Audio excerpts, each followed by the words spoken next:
Hello, আসসালামু আলাইকুম। সবাই কেমন আছেন? আমি তো ভালোই আছি। আমার ভিডিওটা যদি ভালো লাগে তাইলে লাইক, শেয়ার, সাবস্ক্রাইব করবেন। উম সবাই বলতে পারবেন এই ফলটা কি? এই ফলটার নাম বলবেন। এই যে ২ টা ফল আমি কিনে নিয়ে আসছি ছোট, ছোট। এটা আমি এখন কেটে খাবো। এই ফলটার নাম কি? একটু বলবেন। আর এটা আমি কালকে কিনে নিয়ে এসেছি খাওয়ার জন্য। এটা তো সবাই চেনেন। আমি ডায়েট করার জন্য চিয়া সস খাই, তারপর হচ্ছে ওটস খাই। চিয়া সসটা আমি হচ্ছে সকালে পানি দিয়ে ভিজে একটু লেবু রস দিয়ে খাই। এটা কিছুক্ষণ আগেই আমি খাইছি। এটা হালকা গরম কুসুম পানি নিতে হয়।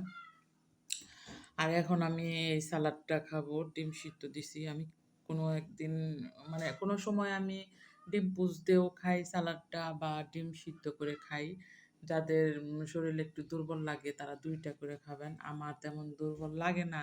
এর জন্য আমি একটা ডিম সিদ্ধ দিয়েই এই সালাডটা খাই। এখানে আমি লবণ মিশাবো না। এখানে আমি এই পিঙ্ক সল্ট হিমালয় এটা মিশাবো। এটা আমি ব্লান্ডার করতে নিছি। এখন আমি এটা মানে এটা দানা, দানা তো এটা ব্লান্ডার করব। সাথেই থাকেন। এই যে এটা আমি ব্লান্ডার করে নিলাম পিঙ্ক সল্ট।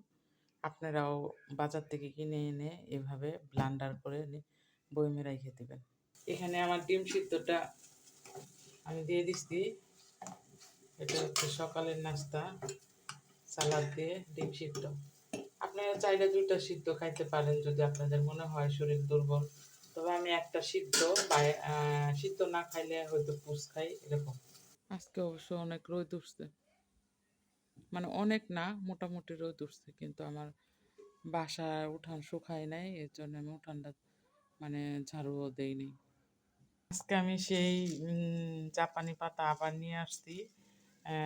মুখের যে মাস্তের দাগ চলে যায় এটা চিবে মানে আহ, রস করে একটু মধু এড করে তারপর লেবু রস আপনারা ভিটামিন সি বা বেসন তারপর হলুদের গুঁড়া মিশিয়ে এটা মুখে দিনে ২ বার বা ৩ বার লাগাইতে পারেন। এভাবে ১ মাস লাগাইলে আপনার কিছুটা মুখের মাস্তের দাগ চলে যাবে। যাদের নতুন আসছে তাদের একবারে চলে যাবে।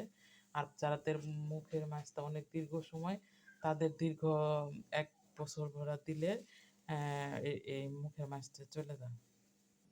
এই এটা আমি ব্লান্ডার করে নিছি। এখন এটার ভিতরে আবার ঢেলে নিব। তো সবাই ভালো থাকেন।